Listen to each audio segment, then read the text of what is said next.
வணக்கம். கந்தர் அனுபூதியில் 31வது பாடல். வாழ்வனும் இப்படு மாயையிலே மீழ்வாயன என்னை விதித்தனையே தாழ்வானவை செய்தன தாங்குலவோ வாழ்வாயினி நீ மயில் வாகனனே. இதன் பொருள், மயில் வாகனனே, பாழ்வாழ்வு என்னும் இந்த படுமாயையிலே வீழ்வாய் என என்னை விதித்தனையோ அதைவிட தாழ்மையான காரியம் ஒன்று எனக்கு வேறென்ன வேண்டும் இருக்க முடியும்? அல்லது அப்படிப்பட்ட தண்டனையை ஏற்க நான் செய்த தீவினை பயன் ஏதேனும் உள்ளதா? இத்தண்டனையில் எனக்கொரு பயனும் இல்லையே. பயனற்ற வாழ்வும் இறந்து போவதற்கு ஏதுவான மாய பிரபஞ்ச படுகுழியையா நான் அடைவது? இதனால் நான் வாழவே முடியாது போலிருக்கிறதே.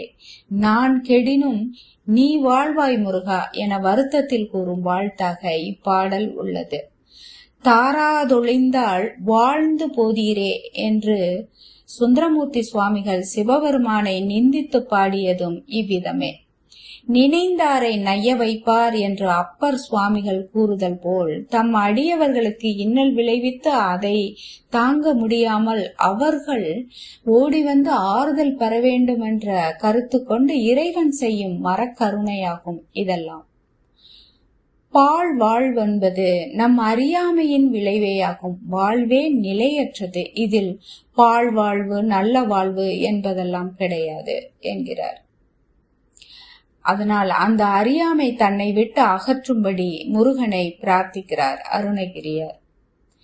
இல்லே எனும் மாயையில் இட்டனை நீ என்றும், மின்னே நிகர் வாழ்வை விரும்பிய யான் என்றும், மெய்யே என வெவ்வினை வாழ்வை உகந்து அடியேன் அலையத் தகுமோ என்று கூறும் தொடர்கள் ஒவ்வொன்றும் வாழ்வு நிலையற்றது, மாயை என்பதை உணர்த்துகிறார் அருணகிரியார்.